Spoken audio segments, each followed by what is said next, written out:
IT professionals. Balabhai has done his MTech in Computer Science and Engineering from NIT Warangal in 1995.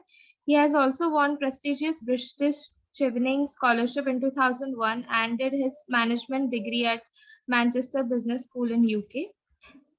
Also, Balabhai is certified executive coach accredited by the International Coach Federation. और ऐसे आदरणीय भाई श्री का हम तहे दिल से इस अव्यक्तवाणी क्लब में बहुत बहुत स्वागत करते हैं। Om Shanti. Om Shanti. Well, those of you who can Hindi में करें या इंग्लिश में? भाई जी मिक्स चल सकता है, no problem. Okay. Yeah, if you all can switch on your videos, that'll be nice because this is going to be interactive. ये one way class नहीं होगा। तो अभी 2 वर्षों से आप अव्यक्त मुरली का अध्ययन कर रहे हैं, बहुत अच्छा। तो अध्ययन कैसे करनी है वो तो आप मुझे बताने वाले हैं। तो what is it that you liked most in these 2 years of अव्यक्त मुरली पठन? कौन सी ऐसी बातें हैं जो आपको बहुत अच्छे लगे हैं? Go ahead. You can unmute and speak. आप अनम्यूट करके बता सकते हैं।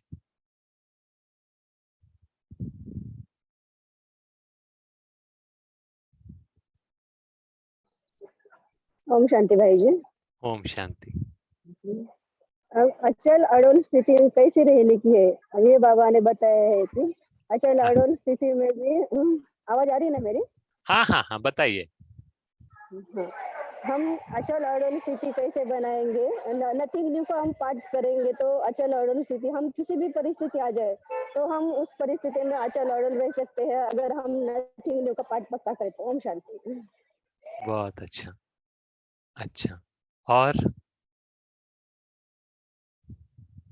और सुनाइए, कौन सी धारणा की पॉइंट्स अच्छी लगी आपको?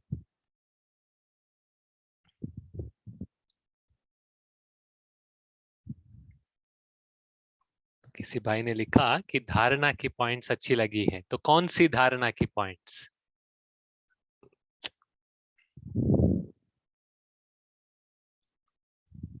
हाँ बोलिए। ये तो बाबा के महावाक्य के बारे में चर्चा है, तो जो कुछ आप बोलना चाहते हैं बोल सकते हैं, सब अच्छे ही होंगे। ओम शांति। बहन जी ओम शांति, बोलिए। Certain terminology, in every Murli, we find certain terminology. They have deeper understanding. Avyakt Murlis, they provide deeper understanding when we discuss in group. So it's a marvelous experience when they share their own personal experiences in various life situations. So it's very enlightening, I find. Very Every good. day, different theme, and so deep we go. Like in today's also, tapasya, and it's so paradoxical at the same time. Moj also, and 2 days before we heard about the tapasya vairagyavriti. So it's very interesting. You get focused, easily get focused in that. Very good. So much. Very good. Excellent. How many of you maintain a separate notebook in order to make a note of points on a daily basis? Good. I see one hand going up. Okay, Purushottam, one more hand. Urmila, Rohit. Okay, 5 hands so far. 4 hands. 5. Okay, 6. Or see, as a student, एक बात हमें बहुत अच्छी तरह से ध्यान में रखनी है अपने ब्रेन के बारे में और मन के बारे में। जो कुछ हम सुनते हैं, हर चीज हम याद नहीं रख सकते हैं। जो चीज हमने सुना है वो 15-20 मिनट या 25 मिनट के अंदर पहले 2-3 मिनट में जो हमने सुना वो हम भूल जाते हैं। तो इसीलिए as a good student you should always write down the points whichever touch you. सुनना ठीक है, लेकिन that is less than half of our पुरुषार्थ। सुनने के बाद नोट करना चाहिए, नोट करने के बाद रिव्यू करना चाहिए, क्योंकि जब हम रिव्यू करेंगे तब ही उस पॉइंट के बारे में सोच के उसे हजम करके हजम की हुई चीज से शक्ति प्राप्त करने की हमें वो चांस मिलती है। अगर आपने नोट किया ही नहीं तो आपको 2-4 पॉइंट्स जो आपके मन में बहुत अच्छी लगी सिर्फ वही बातें आपको याद आएंगी, लेकिन बाकी के जो इतने सारे पॉइंट्स जो आप 2 साल से सुन रहे हैं वो याद नहीं रहेंगी। जब याद नहीं रहेंगी तो आप उनको यूज कैसे करेंगे? So without remembering, without recalling, will you be able to use those points? Yes or no? Yeah, you can unmute and speak. Others also, if you can switch on your videos, that'll be nice. Yes, Because yes, then we Bhaiji. can have a nice, Yes, yes. then we can have, yeah, good. We can have a nice interactive conversation. Yes. Since beginning, I maintain a daily Murli copy. Current is my 62. Second diary is fulfilling. Excellent. Very good. And you can see,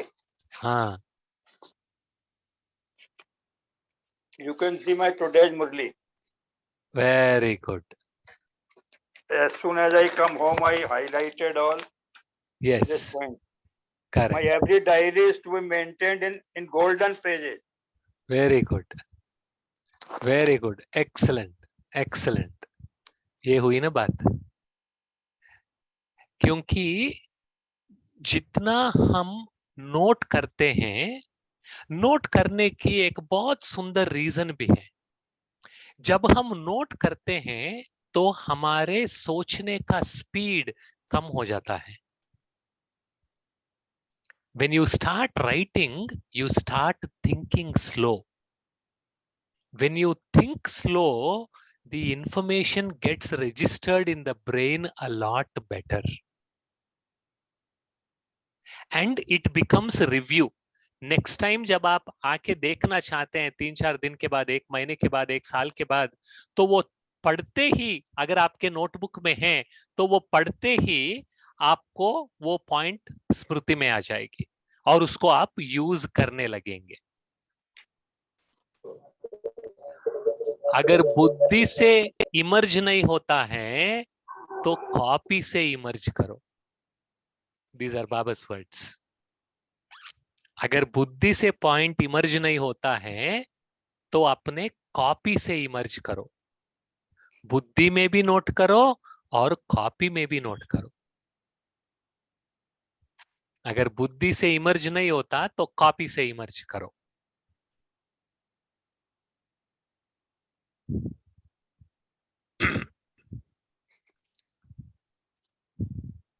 It's my general question. So many times I feel in my class, agar 60 students are in morning Murli, only 20 or 15 are writing, otherwise all are sitting and listening.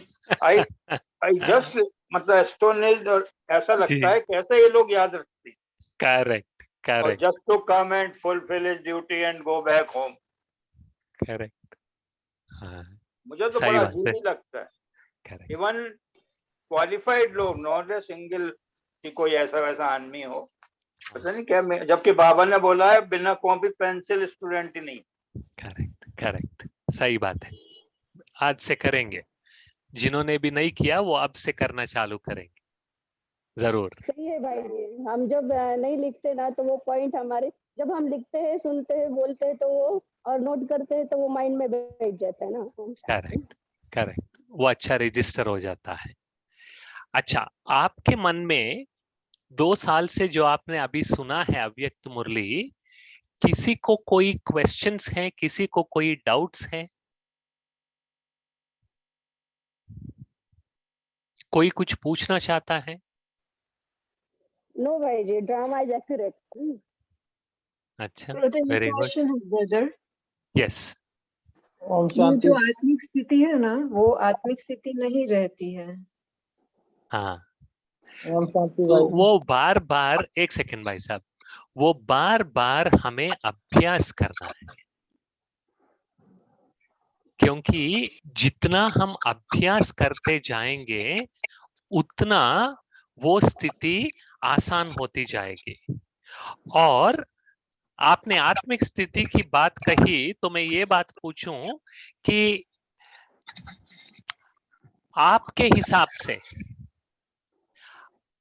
आत्मिक स्थिति या soul consciousness, इसका मतलब क्या है? आप सभी ने बहुत सारे मुरली भी सुनी हैं, उस पर विचार भी किया है, अभ्यास भी किया है, अनुभव भी किया है। तो आपको क्या लगता है, आपके हिसाब से जब बाबा कहते हैं बच्चे देही अभिमानी बनो, आत्म अभिमानी बनो, तो आपको ये उपाधियां मिलेंगी, मतलब you will get all these benefits, you will get all these powers. So what does soul consciousness mean? Means हम बॉडी नहीं है, हम आत्मा है। तो आत्मा समझकर कार्य व्यवहार में आना है। तो वही नहीं इसका होता है। मतलब क्या है?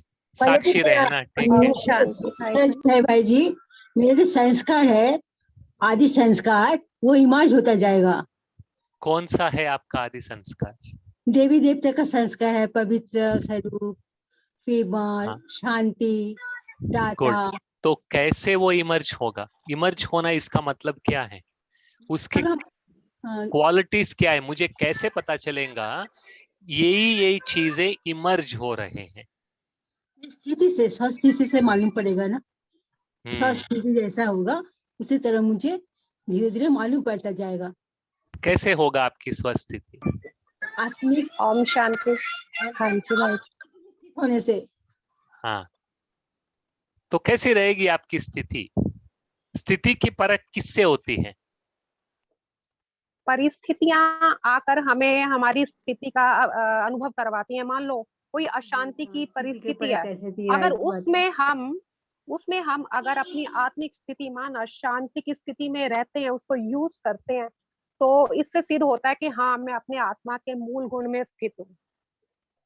गुड। हाँ, व्यवहार से, ओके, स्मृति से, ओके ओके। हाँ, जब परिस्थिति आती है तब स्थिति का परख पता चलता है। Very good. और सुनाइए, क्योंकि ये बात समझना हम बाबा के बच्चों के लिए बहुत बहुत जरूरी है कि आत्म अभिमानी स्थिति ये इतनी शक्तिशाली क्यों है? क्योंकि उस स्थिति में, जिस भी स्थिति में हम रहते हैं, उस स्थिति का प्रभाव हमारे स्मृति पर, हमारे वृत्ति पर, हमारे दृष्टिकोण पर पड़ता है। तो it's a two way street. जब मैं अपने आप को देही अभिमानी स्थिति में स्थित रखता हूं, इसका मतलब है I am understanding and also implementing some of the fundamental characteristics. वो characteristics क्या हैं? I am master. That is the first quality of being soul conscious. देही अभिमानी स्थिति में रहना, इसका मतलब है मैं इस चीज से बहुत अच्छी तरह से वाकिफ हूं और ये मैं अपने अनुभव में ये लाता हूं और अपने स्मृति में, वृत्ति में ये रखता हूं कि मैं मास्टर हूं।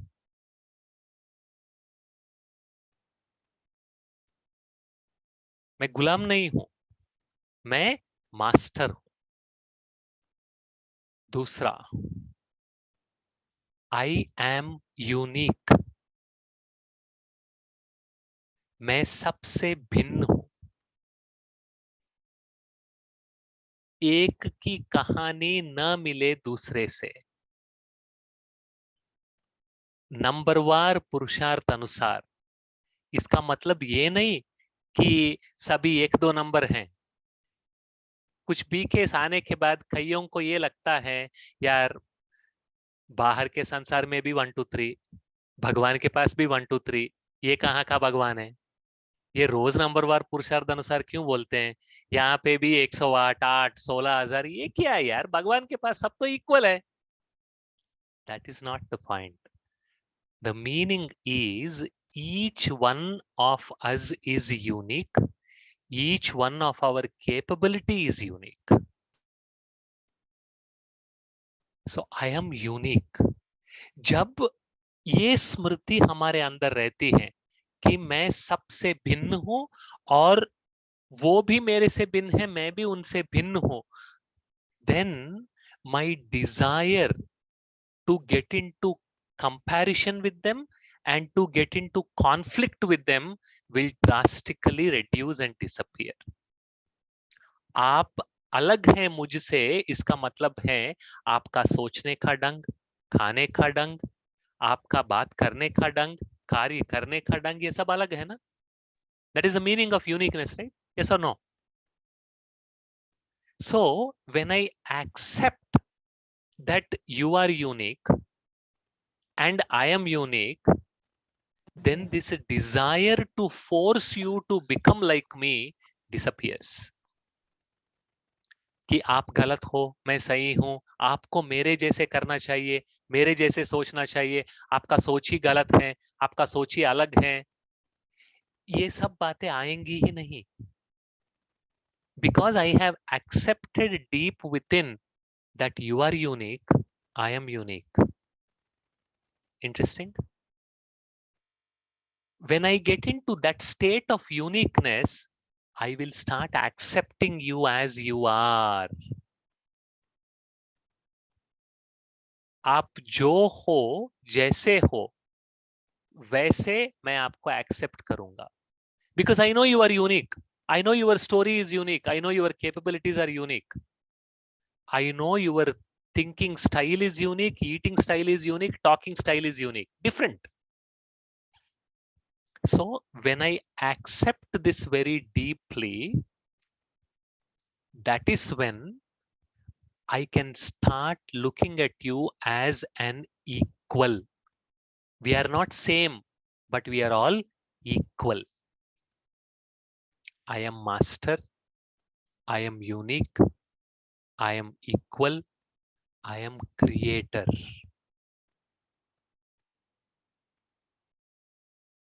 I am creator. I create my destiny. I create my thoughts. I create my actions. I create my words. I am creator. I am master. I am unique. I am equal. I am creator. I am eternal. Avinashi.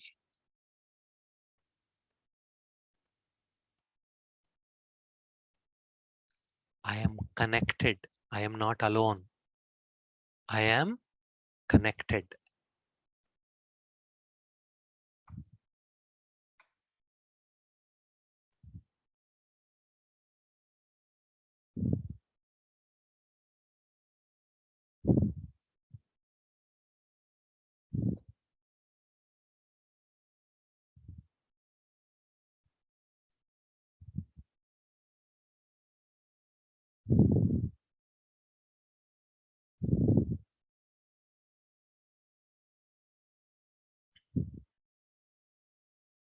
दूसरा, I am valuable. I am virtuous, ये सीखते हैं. But it is important that we realize that each one of us is a valuable jewel of God. I am valuable.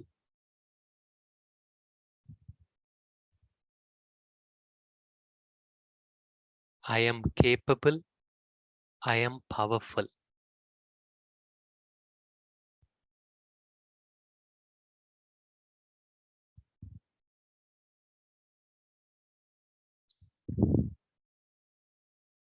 And I am free.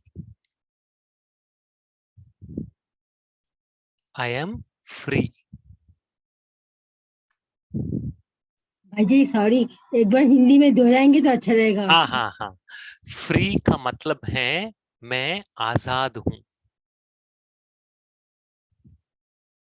और I am light, मैं light हूं, LIGHT, light, Prakash.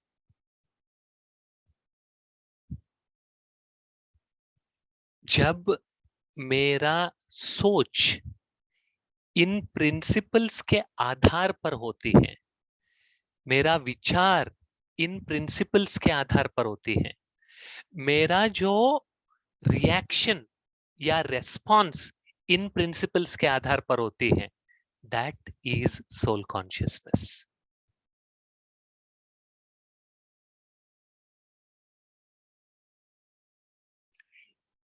Me thinking that I am a point of light, that is just a beginning.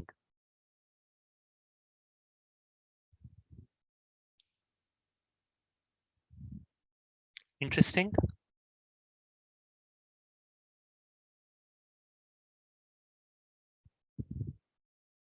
Yes, Sakshi Ben. Yeah, you can unmute and speak. Yes, brother. Right. So when we start thinking and reflecting and incorporating this mindset into our day-to-day work, that is soul consciousness. It does not mean आप हर second मैं आत्मा हूं, ये सोचने की जरूरत नहीं है। आत्मा हो ठीक है, तो आत्मा समझने से, जानने से नहीं, जानना अलग है। आत्मा समझने से आपके दृष्टिकोण में, आपके व्यवहार में किस प्रकार की परिवर्तन आई है, और वो परिवर्तन तब आएगी जब आप ये प्रिंसिपल्स के आधार पर आप व्यवहार करना चालू करेंगे।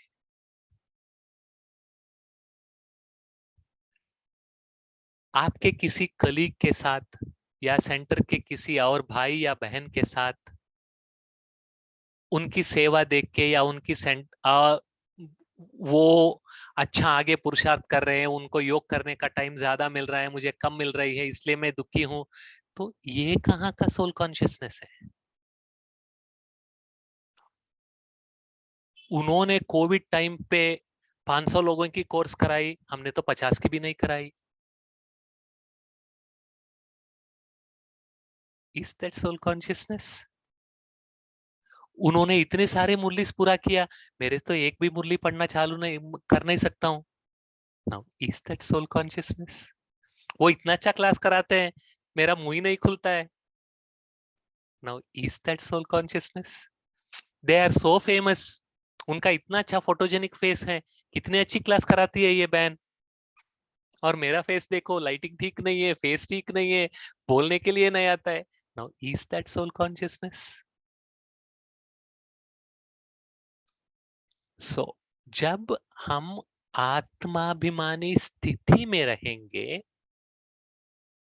बाबा सेड, वो सबसे श्रेष्ठ स्थिति है, खुशी की स्थिति है और लाइट की स्थिति है।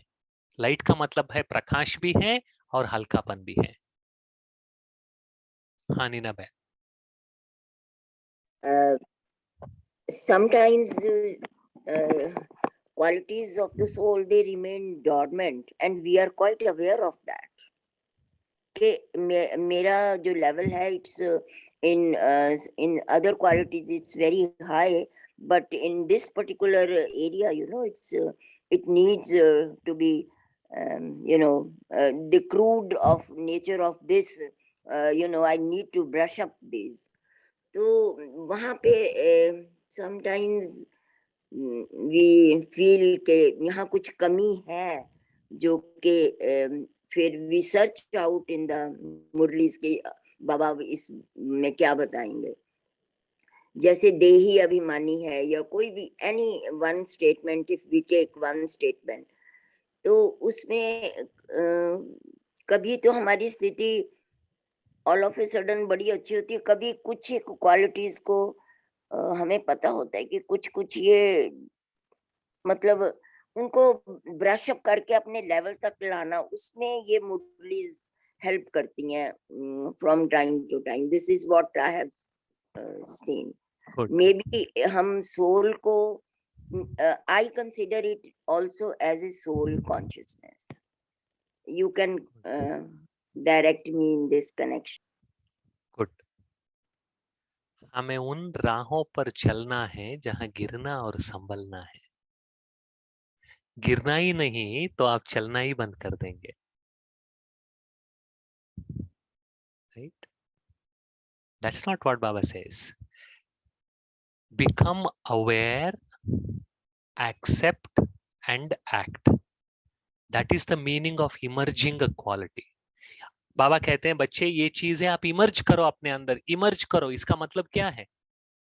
फर्स्ट बिकम अवेयर, ये जानो कि मेरे अंदर ये शक्ति है।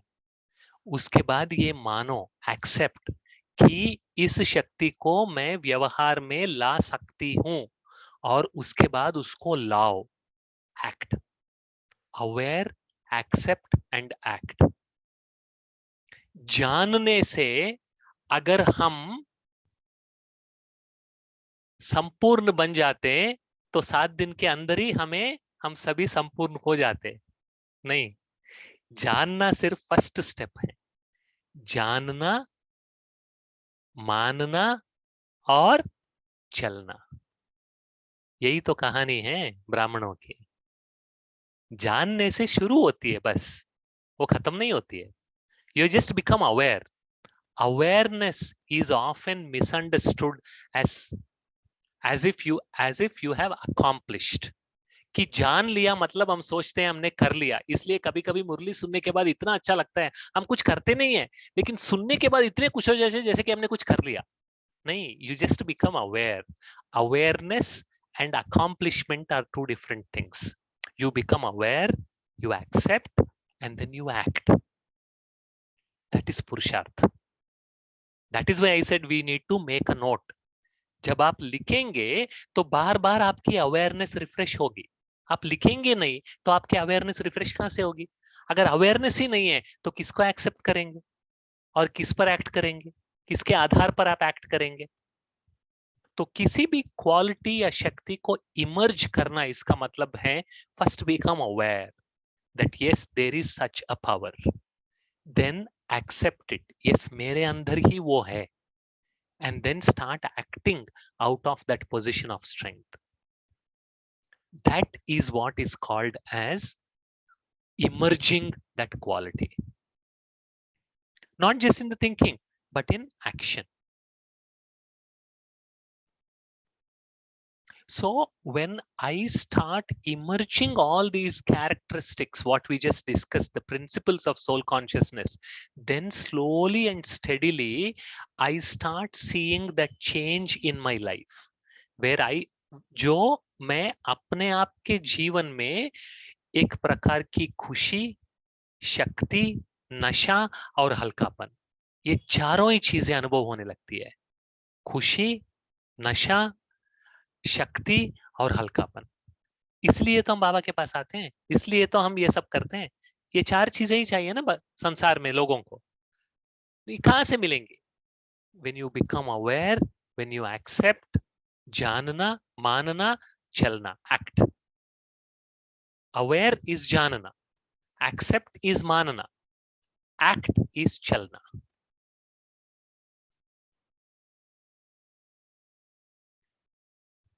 इसलिए बाबा सारे ज्ञान को स्मृति और विस्मृति का खेल कहते हैं। Right? Awareness is the foundation. स्मृति में है तो वो स्मृति शक्ति में बदलती है। अगर स्मृति ही नहीं है तो शक्ति कहां से आएंगी? या रोहित भाई? Yes, so I mean, you really that was really nice to understand from you, Balabhai, when you said the 3 steps actually: aware, accept, then act. लेकिन हमने खासकर देखते हैं ब्राह्मण जीवन में, पुरुषार्थ लाइफ में, right, in many phases. Let's take an example जो मैं भी सोच पा रहा था जैसे आप एक्सप्लेन कर रहे थे, ड्रामा का ज्ञान, right? Every one of us keep listening this, nothing new. Baba says nothing new. बच्चे जो हो रहा है साक्षियों के दुख, सब नया है, बट अवेयर तो हैं हम. लेकिन जो एक्सेप्टेंस की बात आपने कही, I think there is a huge gap actually. And just drama का मैं बात कर रहा हूँ, लाइक दैट वी हैव बहुत बार सेवा में भी ऐसा होता है, विषय के बाबा करावन हार है, but there is a deep ego, deep मैपन इनसाइड, लाइक दैट प्यूरिटी है, like that many things actually, right? So, I mean, it was really interesting to understand from you. अब मैं इस पे आपसे इंसाइट चाहूंगा कि अवेयर और एक्सेप्टेंस का जो बड़ा गैप होता है, उसको ब्रेक करने के लिए, उसको मतलब खत्म करने के लिए किस एटीट्यूड से पुरुषार्थ करना चाहिए, कैसे करना चाहिए? That would be a question. Good question.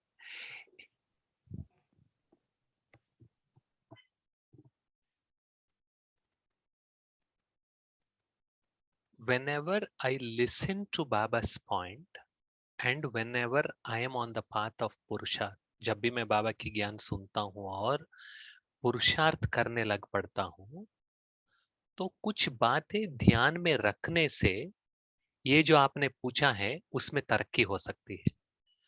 वो चंद बातें ये हैं. एक ही बार सुनने से करने से हम संपूर्ण नहीं बनेंगे, हमें कई बार उसके बारे में चिंतन भी करना है और पुरुषार्थ भी करना है. We must accept that we will need multiple tries. Okay?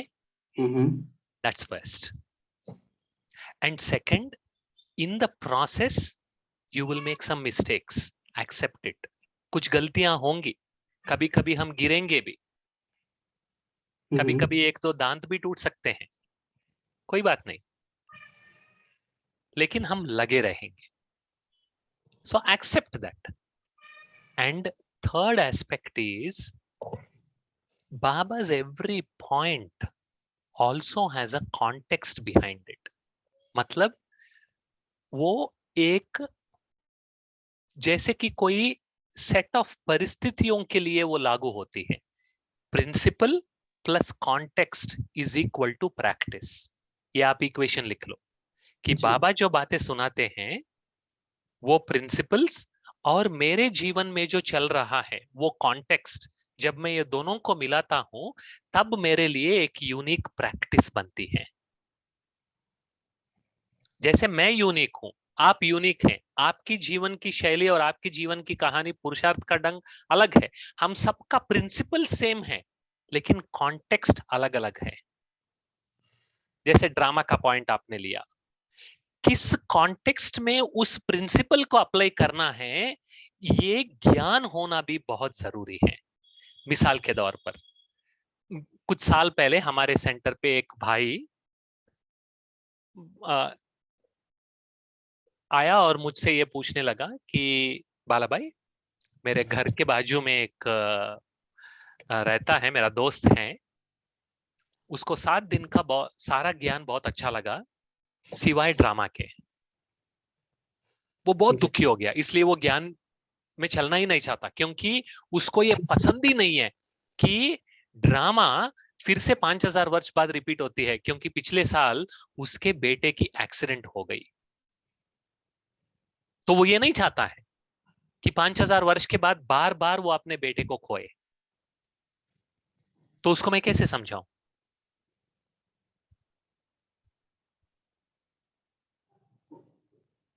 क्योंकि इसमें एक और छोटी सी बात है, जो भी बाबा का महावाक्य है, ये 4 बातें आप नोट कर लो, इस पर आप विचार करना.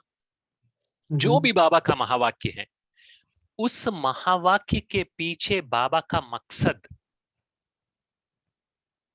ये 4 बातें हैं. एक, 1, he wants us to empower, right? और शक्तिशाली बनाना चाहते हैं, इसलिए बाबा ज्ञान देते हैं. यस और नो? करेक्ट. वो हमें एनरिच करना चाहते हैं, संपन्न बनाना चाहते हैं, इसलिए ज्ञान देते हैं। यस और नो? करेक्ट। वो हमें एंकरेज करना चाहते हैं, हमारे अंदर वो और उत्साह उमंग बढ़ाना चाहते हैं, शक्ति भरना चाहते हैं, इसलिए ज्ञान देते हैं। यस और नो? जी। और चौथा, वो हमें हमारे अंदर जो एंथुजियाज्म है, उत्साह है, उसको हमें और बढ़ाना चाहता है। यस और नो? करेक्ट। पॉइंट, कोई भी बाबा का महावाक्य सुनने के बाद अगर ये 4 बातें आपको अनुभव नहीं हो रही है किसी भी कारण से, इसका सिर्फ 2 ही रीजंस हो सकते हैं।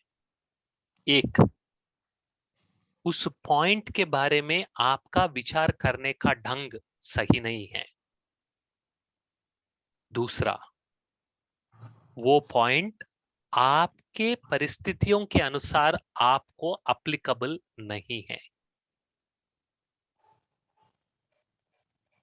मिसाल के तौर पर, आप नाइट ड्यूटी करते हैं, घर आते आते और सोते सोते आपको 2 बज जाते हैं।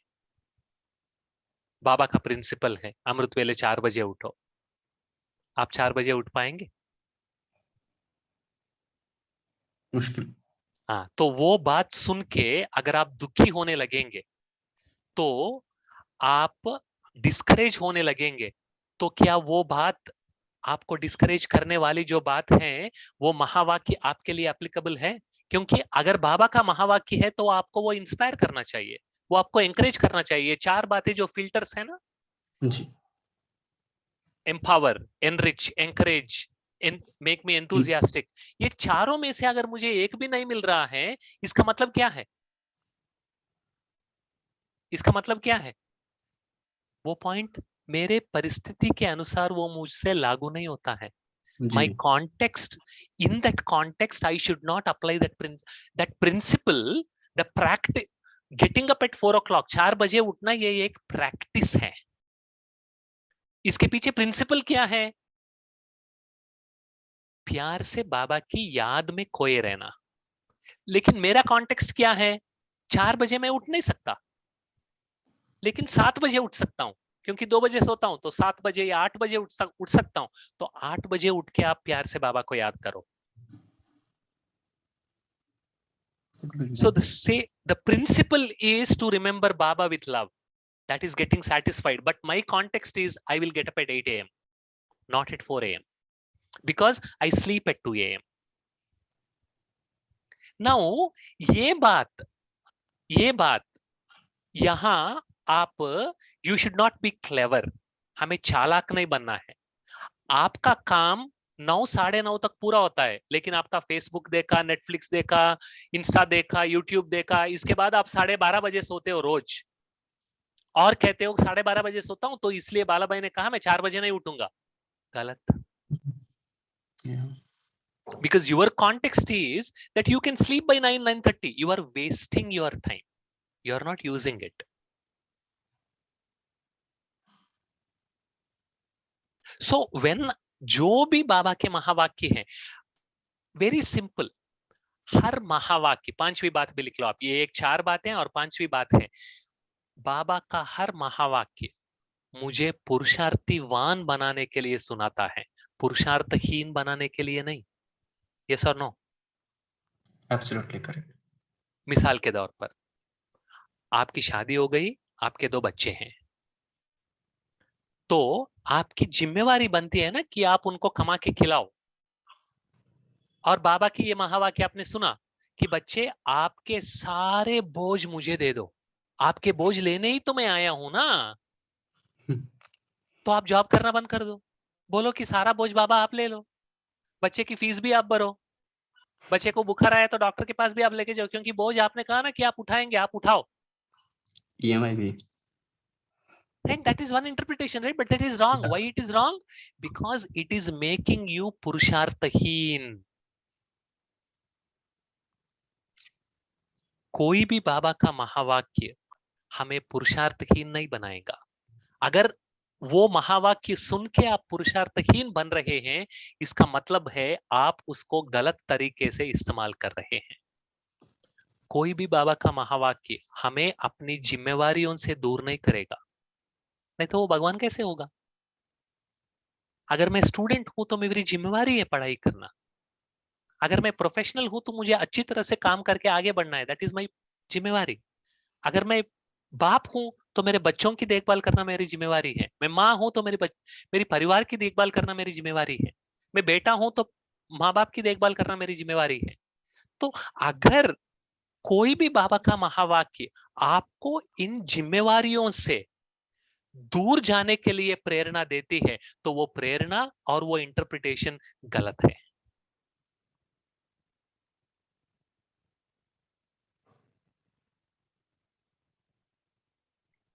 इसलिए बाबा कहते हैं बच्चे, मैं घर उजाड़ने नहीं, हर घर को स्वर्ग बनाने आया। कैसे बनेगा? अगर आप अपने जिम्मेवारियों से दूर जाएंगे, आप पुरुषार्थहीन बनेंगे, जो आपको पसंद नहीं है वो ना करने के लिए आप बाबा का महावाक्य मिसयूज करते हो, तो आप आगे कैसे बढ़ेंगे? आपको पढ़ाई करना अच्छा नहीं लगता है तो इसलिए आप ये बाबा का महावाक्य आप कहते हो कि बच्चे जो कुछ पढ़ा है भूल जाओ। इससे क्या मिलने वाला है आपको? सिर्फ बाबा की ज्ञान याद रखो तो आप पार हो जाएंगे। ठीक है, मुझे पढ़ाई करना अच्छा नहीं लगता है, बोर लगता है, तो इसलिए मैं ये महावाक्य को उठा लेता हूँ और कहूंगा कि जो कुछ पढ़ा है भूल जाओ। भूल गया, बात खत्म। But you are student, that means it is making you purusharthhin, that means your understanding is wrong because you're becoming weak. तो जो भी बाबा का महावाक्य है, हमें इस दृष्टिकोण से जब हम विचार करेंगे, then ज्ञान will truly become empowering and liberating. That is why I said I am free. नहीं तो हम अगर ठीक तरह से विचार नहीं कर पाते हैं तो we will get stuck with this wrong interpretation and wrong application. और फिर बाबा को और ज्ञान को सबको ब्लेम करना चालू करेंगे। इसलिए कई कुमार्स और कुमारीस को मैंने देखा है, यहाँ आने से पहले उनको 80% आता है क्लास में, यहाँ आने के बाद 60% आता है, क्योंकि ये 21 जन्म की पढ़ाई है, वो 1 जन्म की पढ़ाई है, वो किस काम का? तो हम ये सेवा करेंगे ना? रॉन्ग। आपका व्हाइट ड्रेस से, गोल्डन बैज से दुनिया के लिए कोई ताल्लुक नहीं है। Just because you wear white dress and wear a golden badge does not mean you can be mediocre in your performance and still say मैं पवित्र हूँ, मैं पवित्र आत्मा हूँ। Nobody cares. Let's be honest. But when you are good at what you are doing, when you can compete with them in their terms, and then say that I am pure, then they will respect you. Because पुरुषार्थहीन बन के, जिम्मेवारी से दूर भाग के आप अपना व्हाइट ड्रेस और बैट्स दिखाते हो तो ना बाबा मानेगा ना दुनिया मानेगी। जी बाला भाई एक जस्ट वन मोर क्वेश्चन। सो आपने जो भी one second, somebody else raised hand. So yes, who brother. was that? Yes. Yes, Yes. yeah, go ahead. Okay. So actually, you have told If my you answer. can So switch on your video also, that will be nice. okay, I'm somewhere else. So No actually, problem. Go ahead, speak. what Ask. problem? What points you have telling? Actually, absolutely right.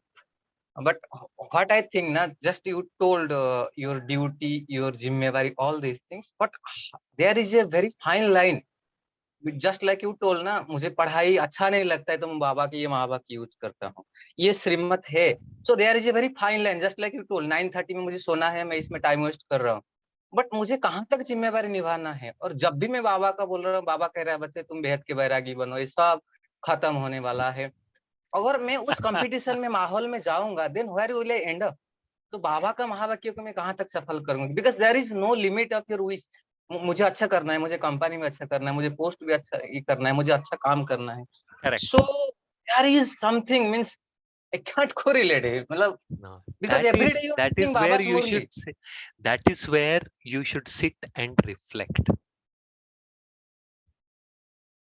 If your capability is what you think you can do and deliver is 80 points, okay, and you think you are doing 80 points, then don't worry about what others are saying or others are doing.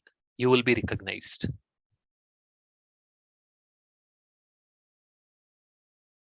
But if you think you can improve, you are doing only 60, then you start reflecting on it. And again, as I said, there is a subtle comparison. There is a subtle fear inside our Purusharth. Agar मैं ये ना करूंगा तो मैं ये खो बैठूंगा. That fear-based Purusharth won't work. Purusharth should always be love-based. प्यार के आधार पर पुरुषार्थ होना चाहिए. मैं और अच्छा कैसे बनूं, और बाबा की याद कैसे करूं, और लाइट कैसे बनूं, और शक्तिशाली कैसे बनूं. Because I am unique. मेरा पोजीशन कोई नहीं ले पाएगा, इम्पॉसिबल है. तो ये 8, 108, 16,000 निकाल दो अपनी बुद्धि से. 21 जन्म, इतने जन्म कम हो जाएंगे, निकाल दो अपनी बुद्धि से. Enjoy the present moment. Enjoy your presence with him. Enjoy exploring your own self. How can I become more better? That's it. And if your Purusharth is fear-based, then you will get lot more questions, lot more doubts. But when you start transforming it into love-based, where you enjoy your Purusharth, then automatically you will start getting answers. I can't give you those answers. That's why I said you need to reflect. Then you will feel, यार ये ठीक है, अगले 1 महीने में हमको ये project deliver करनी है, तो मैं ना पुरली सुन पाऊंगा ना अमृत वेले उठ पाऊंगा, लेकिन ये 1 महीने का ही है. Good, I will do this. लेकिन ये 1 महीना साल में 11 महीना चल रहा है, that means there is something wrong. I can't do this. This is imbalance हो रहा है. तो तब मैं सोचने लगूंगा कि मुझे कंटिन्यू करना है या मुझे क्विट करके दूसरा जॉब लेना है. You have all the answers because अगर बाबा के बच्चे बने हैं तो आप बैठ के सोच सकते हैं. I can't give you those answers, but you have to reflect. But while reflecting, what are those principles that you can use? What are those rules of thumb you can use? That is what I'm trying to share. Because again, remember, I said that each one of us is unique. Your life, your problems, your issues, your Purusharth are completely different from mine. So how can I give an answer? I can only suggest. Vikash bhai, does it make sense? Yes. Shelly. Shanti bhai ji, may I have a question, please? Ji sir, in particular situations when we should do, what would should do when someone always remain in race and want to move ahead, and I let him go and I let him be on his path, but sometimes I can't cooperate him according to the situations and I want some change, and what we should do on this basis? बहन जी मुझे समझ में नहीं आया आपकी question. Sorry. Sir, I said कि in some आप हिंदी में बोलिए, कोई बात नहीं. हाँ जी सर, ऐसा है कि कुछ ऐसी सिचुएशंस होती हैं कि हर कोई एक ऐसा आत्मा है या पर्सन है कि वो मेरे साथ ऐसे मतलब एक रेस में है. वो चाहता है कि मैं आगे हूँ, कि मैं जो कर रहा हूँ केवल मुझे ही करने दिया जाए, और वो चाहता है कि, और मैं कहती हूँ चलो कोई बात नहीं आप कर सकते हो, और लेकिन उसकी एक वो ना एक हैबिट बन जाती है, और वो कुछ ऐसा होता है कि कुछ ऐसी सिचुएशंस आती हैं, ऐसा टाइम होता है उस समय कि मैं उसके साथ नहीं कोऑपरेट कर सकती अकॉर्डिंगली, कि जैसे मैं हर बार उसके साथ कोऑपरेट कर रही हूँ, तो मुझे उस समय कुछ चेंज चाहिए. तो उस सिचुएशंस में अकॉर्डिंग टू द बाबाज कैसे क्या करना चाहिए श्रीमत? आपका मन में क्या आता है? सर मेरे मन में ये आता है कि कई बार तो मैं तो जिस समय हैंडल कर सकते हैं उतना तो हम कर रहे हैं उनके साथ ना हैंडल, लेकिन अब इस समय मेरे पास वो टाइम भी नहीं है, ना वो ऐसी सिचुएशन है कि मैं उसके साथ कोऑपरेट कर पाऊं. लेकिन अगर करती हूँ मैं कोऑपरेट तब भी मैं फंसती हूँ, अगर नहीं करती तो तब भी मैं फंसती. तो उस सिचुएशन में मैं कुछ ना डिस्टर्ब हो जाती. मुझे समझ नहीं आता कि इस सिचुएशंस में कैसे उसके साथ हैंडल किया जाए, क्योंकि मैं चाहती हूँ कि रिश्ता भी बना रहे, कोई फाइट भी ना हो. तो उस सिचुएशन में ऐसे क्या कह सकते हैं, कुछ ऐसा क्राइसिस हो जाते हैं कि नहीं समझ पाते. बहन जी उसका आंसर एक ही है, क्योंकि वो एग्जैक्ट सिचुएशन क्या है मुझे नहीं पता. That is okay. कई बार ऐसी परिस्थितियां आती हैं हमारे जीवन में कि उसके कोई जैसे 1 2 3 ABCD आंसर्स नहीं होते हैं, इतना स्ट्रेट फॉरवर्ड आंसर नहीं होता है, ठीक है ना। तो हमें एक्सपेरिमेंट करना पड़ता है।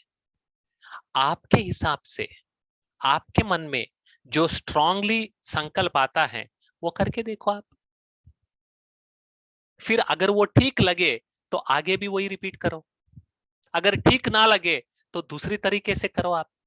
क्योंकि इफ वी डोंट एक्सपेरिमेंट, अगर हम एक्सपेरिमेंट नहीं कर सकते यार, हर बात में हम डरते हैं कि मेरा ये ना हो जाए, मेरा हो ना हो जाए, मेरा रिलेशनशिप खराब ना हो, तो हम आगे नहीं बढ़ पाएंगे। इसलिए मैंने पहले ही कहा था कुछ मिनट पहले, be ready to fail. Fail का मतलब है जो रिजल्ट आप चाहते हैं आपको आपकी पुरुषार्थ से वो रिजल्ट ना भी मिले, आपको पुरुषार्थ चालू रखना है, because that is a way to learn.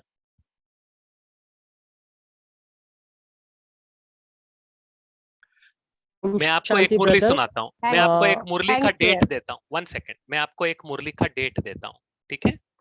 ये मुरली आप पढ़ना, तो जिसमें बाबा ने क्लियरली बताया है कि संसार में सिर्फ 95% लोग ही शिव बाबा की बात मानते हैं। अगर भगवान भी आके बताए ना, 5% लोग ऐसे हैं जो भगवान को भी मानने वाले नहीं है। ये किसने कहा? शिव बाबा ने ही कहा, मैं नहीं कह रहा हूं, ठीक है। तो आप नोट कर लीजिए, 14/1/1988 की मुरली है। कौन सी मुरली है? कोई चैट में भी टाइप कर सकते हैं। 14 जनवरी 1988 की मुरली में ये शिव बाबा ने कहा सिर्फ 95% लोग ही संतुष्ट होंगे, 5% ऐसे होंगे आप कुछ भी करो संतुष्ट होंगे नहीं। तो अगर आप हर बार हर व्यक्ति को 100% संतुष्ट करने की कोशिश कर रहे हो, फिर भी वो संतुष्ट नहीं होते हैं, उनकी असंतुष्टता देख के आप असंतुष्ट नहीं होना, क्योंकि खुद भगवान भी 100% लोगों को संतुष्ट नहीं कर सकता है। This is Shiv Baba himself admitting. इसलिए मैंने आपको मुरली का डेट भी दिया। ये बाला नहीं कह रहा है, ये बाबा कह रहा है। हाँ, तो sometimes it is okay for them to feel upset, क्योंकि हम कुछ नहीं कर सकते। आपने अपने दिल से किया लेकिन फिर भी वो अपसेट है, आप क्या करेंगे? कुछ है आपके कंट्रोल में? Good, thank you sir, I am so satisfied sir and very light. बस तो और एक बात लिख लीजिए, पत्ते पत्ते को पानी देने जाओगे तो पेड़ सूख जाएगी, बीज को पानी देना सीखो तो पेड़ हरा भरा रहेगा। ये गलती भी करते हैं बीकेस, हम कल्याण कर रहे हैं तो इसलिए खुद को दुख देके किसी और को खुशी देने की कोशिश करते हैं। वो कहाँ की खुशी है? जिस सेवा में स्व का कल्याण ना हो वो सेवा सेवा ही नहीं।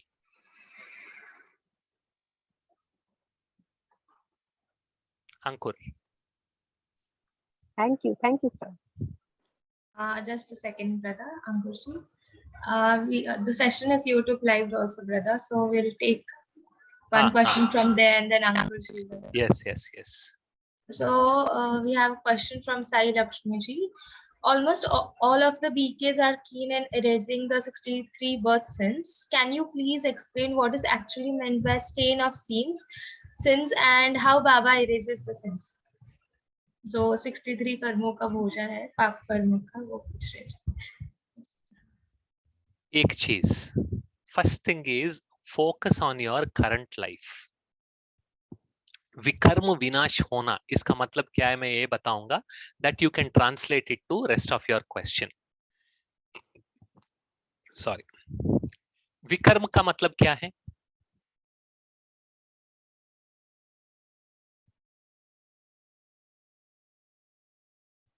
Go ahead.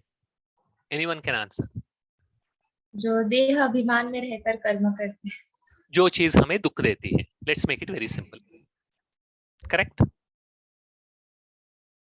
विकर्म का विनाश करना, इसका मतलब क्या सर है? नॉट नेसेसरीली कि हमें दुख दे, दूसरों को दुख पहुंचाया, हमें मजा भी आया आ सकता है। I mean you know what I mean, not necessarily कि हमें दुख हो, नो बट इट वो हम घाटा अवगुणों पड़ के रहा है कारण ना करते आपको, हैं, हमको या मजा आता है। हाँ, but from this perspective of विकर्म को विनाश करना, जो बहन जी ने पूछा, इस दृष्टिकोण से आप देखेंगे। मिसाल के तौर पर जैसे बाबा कहते हैं आपको कोई लॉस हुआ, तो बाबा क्या कहते हैं? आपका अकाउंट्स क्लियर हो रहे हैं, यस और नो? तो हाँ जी, अगर अगर आप फेल हुए किसी भी एरिया में, लेकिन वो फेल्योर आपकी उमंग उत्साह को कम नहीं कर सकी, आपको शक्तिहीन नहीं बना सकी, आपको पुरुषार्थहीन नहीं बना सकी, तो वो फेल्योर आपके ऊपर क्लोज टू 0 इम्पैक्ट क्रिएट किया, यस और नो? यस यस आप दुखी नहीं हुए, तो यस, इसका मतलब हाँ क्या है? इसका मतलब क्या है? आपने उसको विनाश किया ना। यस, पिछले जन्मों में हमने क्या किया ये हमको पता नहीं है, लेकिन इस जन्म में कोई भी परिस्थिति आवे, उस परिस्थिति पर अगर हम जीत प्राप्त कर सकते हैं, तो इसका मतलब है ऑटोमेटिकली हमारे विकर्म विनाश होते जा रहे हैं। If I am light, if I am happy, if I am intoxicated, if I am powerful, then automatically मेरे जो विकर्म हैं वो विनाश होते जाएंगे। तो इसलिए हमें 63 बर्थ्स कैसे कम होते हैं, 62 हो गए हैं या 60 हो गए हैं, 51 हो गए हैं या 36 हो गए हैं, ऐसे ज्ञान के जंगल में घुसने की जरूरत नहीं है। Because we should look at the essence of what Baba is teaching us rather than get carried away with the form.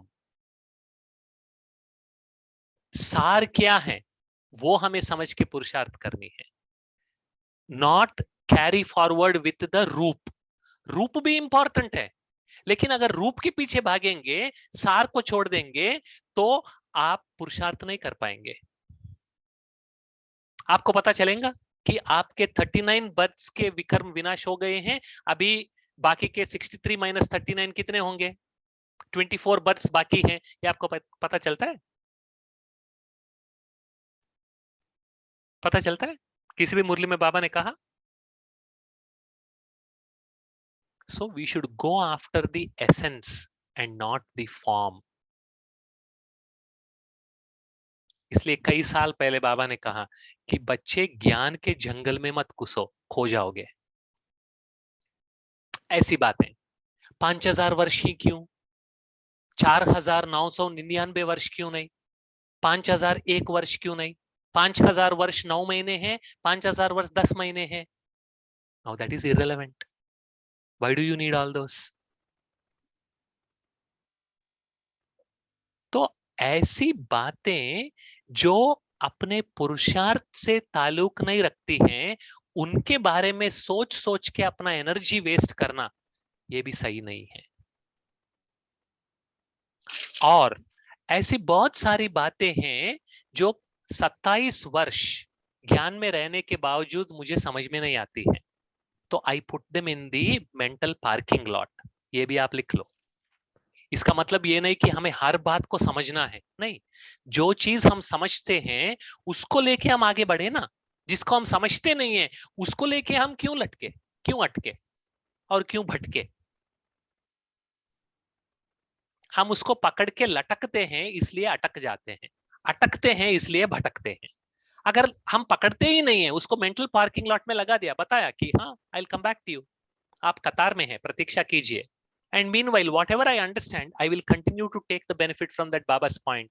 नहीं, कुछ भी केस ऐसे नहीं है, वो लटकेंगे भी, अटकेंगे भी, और बहुत जल्दी वो भटकेंगे भी। ये शंकुर भाई।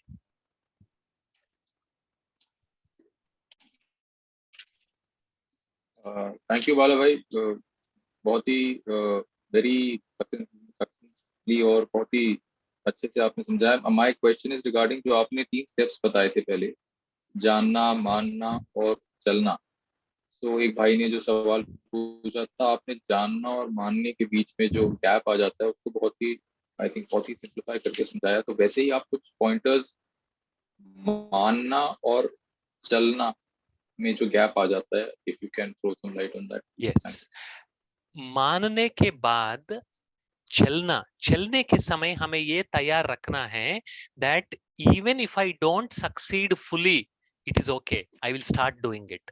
मिसाल के तौर पर आप पहली बार किसी 100 लोगों के सामने लेक्चर देने निकले हो, आपने इससे पहले किया नहीं है, बहुत अच्छा अभ्यास किया, बाबा को इमर्ज भी किया, अनुभव भी किया, आप कंबाइंड स्वरूप हो, शिव शक्ति कंबाइंड स्वरूप हो, गए उनके सामने और करना चालू किया, किसी भी कारण से मिस्टेक हो गया, रुकना नहीं चाहिए आपको,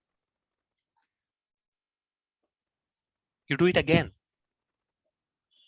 तो जानना, मानना, मानने के बाद चलना इसलिए नहीं होता है क्योंकि हम फेल्यूर से डरते हैं, क्योंकि हम हमारे सामने जो लोग हैं उनसे कुछ एक्सपेक्ट करते हैं, वो डर ये दरार पैदा करती है मानने और चलने में। अगर वो डर नहीं है, वो एक्सपेक्टेशन नहीं है, तो आप बिंदास होके चल सकते हैं, because you're no longer scared, you're no longer worried, you are focusing more on expressing yourself than impressing other person। लिख के आप इस पर विचार करना। It can be your boss, it can be your spouse, it can be your kids, your friends, anyone। When your focus is on expressing yourself, करने में और उमंग उत्साह आएगा आपको। लेकिन अगर आपका फोकस इंप्रेस करने पे है तो आप डरे रहेंगे, डर डर के चलेंगे आप। Make sense? जी, गुड। रचना बहन। Thank you.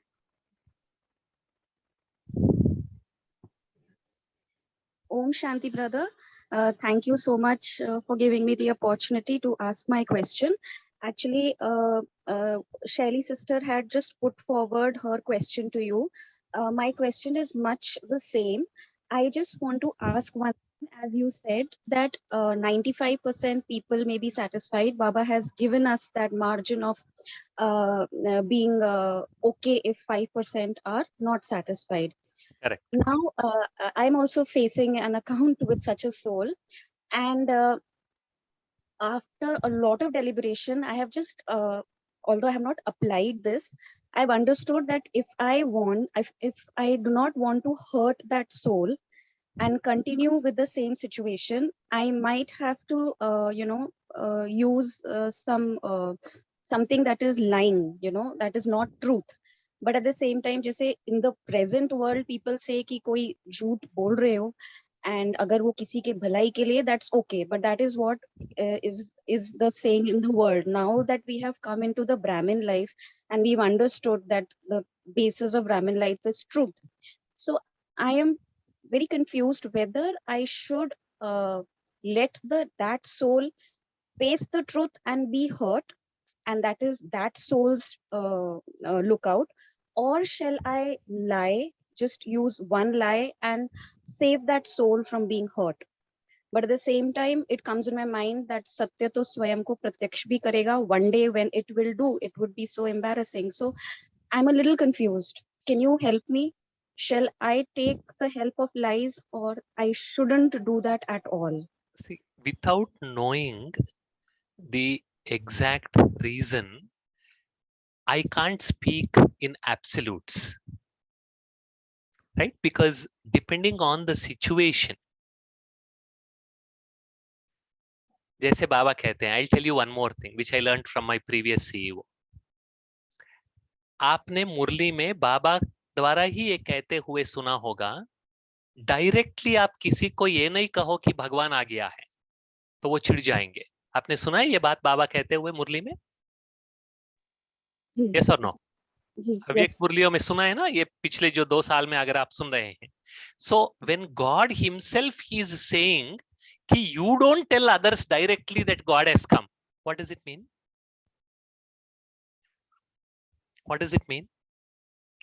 युक्ति युक्त चलना चाहिए, राइट भाई साहब? हाँ, नब्ज देख के चलना चाहिए। दूसरा, And sir, they want proof. दूसरा And they सुनो आप। want proof. हाँ, 1 सेकेंड। दूसरा, अगर किसी को पानी चाहिए और आप 36 प्रकार का भोजन खिला रहे हो, वो संतुष्ट होगा? संतुष्ट होगा? किसी को सेवा अच्छा लगती है, किसी को धारणा की पॉइंट अच्छी लगती है, लेकिन आप ज्ञान सुनाते जाओ, सुनाते जाओ, सुनाते जाओ, तो आपकी सेवा करने का दृष्टिकोण सही है, लेकिन उससे कोई फायदा होने वाला नहीं है, क्योंकि आपने उसको परखा नहीं है।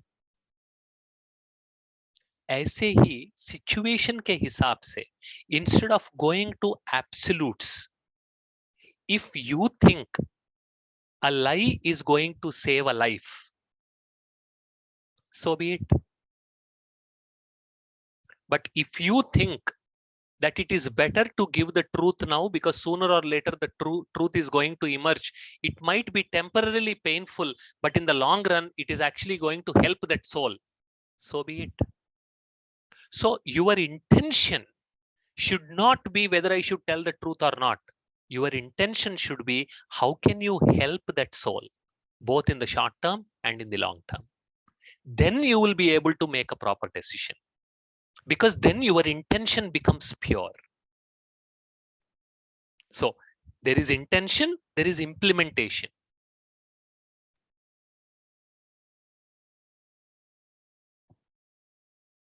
I may not have given you the answer that you wanted, but these are some of the lines that I would want you to think. And if the intention is partly or marginally to also save my own self from the present continuous embarrassments. So that now you are coming up, right? So is that intention exclusively to help that soul, or does that intention also involve saving your skin? That's something you need to decide. I'm not saying it is right or wrong. I'm only saying you just need to decide. And remember, as I said, there are many situations, there is no yes or no answers. There is no black and white. There's lots of shades of gray in between. As long as our intentions are pure, as long as we have the power to face the consequences, and with whatever information is in our hands at that point of time, we make the decision, you should be able to live up to that decision, whether it turns out to be right or not so right.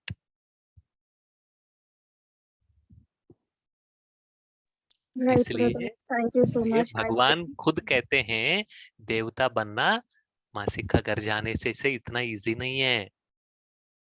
अगर easy होता तो सब बन जाते। Yes, Deepti Ben. I think that's the last one. Om Shanti, Om Yes. शांति। भाई जी, आपने अभी बताया कि ज्ञान is to empower, to enrich, to encourage and enthusiasm. So Baba ka gyan to it is like all those 4 points. But I just want to ask, there are some sanskars because of which these 4 things are not achieved. So I face this. So how do I overcome that?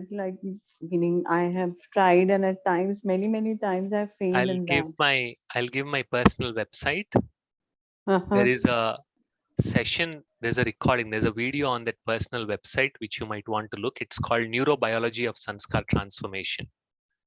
Okay, so you can check that, and that might help you. Okay. Yeah, I've sent that. Sure. On the chat. Thank you. Yeah. Okay. Okay. Thank you. Thank you very much. That was good interaction. Okay, Sakshi man, anything else? Yes, brother. One more question from one brother. उन्होंने पूछा है कि कैसे हमें पता चले कि वो बाबा की टचिंग है या हमारी ही क्रिएटिविटी है, क्योंकि कभी कभी ऐसे लगता है कि हमारी टचिंग मतलब बाबा ने टच किया है और वो हम कर जाते हैं कर्म, पर वो सामने वाली किसी थर्ड पर्सन को दुख होता है और या फिर वो कैसे समझ में आया कि वो बाबा की टचिंग है या क्रिएटिविटी? गुड उन्होंने क्वेश्चन। जाना। तो ये आंसर जो दादी जानकी ने आंसर दिया वो मैं आंसर दूंगा आपको। I just present it. तो एक डबल फॉरेन भाई ने पूछा दादी जी से कि दादी जी हमें पता कैसे चले कि मेरे खुद की क्षमता के कारण ये सेवा संपन्न हुई या बाबा की मदद से टचिंग से ये सेवा संपन्न हुई, मुझे पता कैसे चले? Okay, something similar. So then she said, अगर आपको लगता है आपकी क्षमता से ये कार्य हो सकता है और आपको किसी भी की मदद का जरूरत नहीं है, तो आप ये समझ के चल सकते हो कि वहां बाबा की मदद नहीं है, क्योंकि उसमें वो बाबा की मदद आपको जरूरत नहीं है। लेकिन वो सेवा होने के बाद आपको लगता है यार ये तो कमाल था, मेरे से अकेले से ये हो ही नहीं सकता, because there are so many dots that got connected at the right time. then understand that there is Baba's help in getting that thing done. मिसाल के तौर पर अगर राइस कुकर में डाल के खाना बनानी है, या बना सकते हैं साक्षी बहन? You can do that right? हाँ जी, हाँ, तो इसमें आपको बाबा की मदद की जरूरत नहीं है ना? नहीं। राइट, कर सकते हैं आप। Very good. So that means there is no need for Baba to help because you don't need it. You are capable of doing it on your own. ऐसा ही जो भी संकल्प आता है, अगर हमें ये लगता है कि इससे उस परिस्थिति के अनुसार इसमें भलाई होने वाली है, तो वो आप करके चलो, but don't try to agonize. That means ये बार बार ये मत सोचो कि ये मेरा संकल्प है, ये बाबा का संकल्प है। नो, ये सोचने की जरूरत नहीं है। लेकिन कभी कभी ये होता है कि वो संकल्प इतना फ्रेश होता है, इतना खुशी दिलाती है, इतना नया होता है, इतना शक्ति होती है उस संकल्प में कि आप उसको वो करते ही आपको लगता है कि ये मेरे वाला संकल्प नहीं है, मैं ये नहीं कर सकता। लेकिन आपको वो थॉट आया है, then you know it is coming from बाबा। But otherwise if you get a thought, don't sit and agonize कि ये मेरा है, ये बाबा का है। जरूरी नहीं है, आप करते चलो तो आप अपने सोच को रिफाइन करते चलो, दैट इज मोर इम्पोर्टेंट। हाँ जी भाई जी। आई गेस पीस पी उन्होंने ऐसे प्रश्न डाला था। I guess he will be also cleared about the answer जी। तो अभी हम बहुत बहुत आपका धन्यवाद करना चाहेंगे और कुछ शब्द लाइंस लिखे हैं आपके लिए, तो कहना भी चाहेंगे सभी। बाप से बांधी है प्रीत की डोर, बाप से बांधी है प्रीत की डोर, ज्ञान योग अग्नि में तप्त होकर बनी है आत्मा एवर प्योर, बनी है आत्मा एवर प्योर। विज्ञान के साधनों से प्रकाश ज्ञान फैलाकर मिटाते हैं अंधेरा घन घोर, करके अव्यक्त चिंतन खोलते हैं बंद बुद्धि कपाट की डोर। ऐसे है हमारे आदरणीय भाई बालाकिशोर, भाई बालाकिशोर। ओम शांति। इस अव्यक्त वाणी क्लब से जुड़ने के लिए और हमारे साथ आने के लिए बहुत बहुत धन्यवाद भाई जी। भाई जी, can we get your number please? जी ओम शांति। ईमेल आईडी हाँ, इट इज इजियर।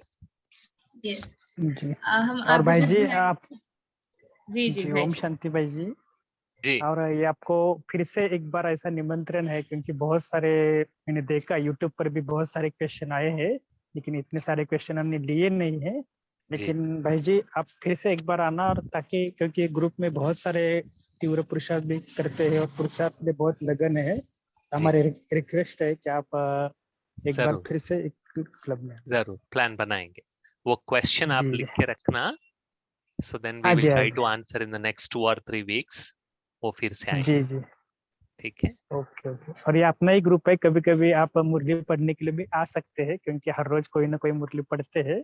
हाँ। तो ये ग्रुप में वैसे तो आपको पता ही है, लेकिन हर रोज हम ग्रुप में मुरली पढ़ते हैं और 15 मिनट उसके ऊपर चिंतन करते हैं। तो पहले 15 मिनट योगाभ्यास होता है, 8:30 से पहले 5-10 मिनट मुरली, साकार मुरली का चिंतन, और फिर योगाभ्यास, और फिर अव्यक्त मुरली पढ़ना और चिंतन। ऐसा एक 1.5 घंटे का सेशन रखते हैं रोज शाम को।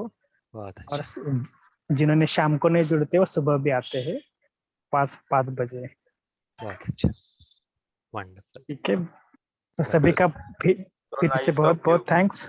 ओम शांति। तो सभी एक अपना माइक मिनट खोल के बाबा भाई को जी याद को करेंगे, बाबा हाँ को जी, याद करेंगे एक Thank मिनट, you उसके so बाद much.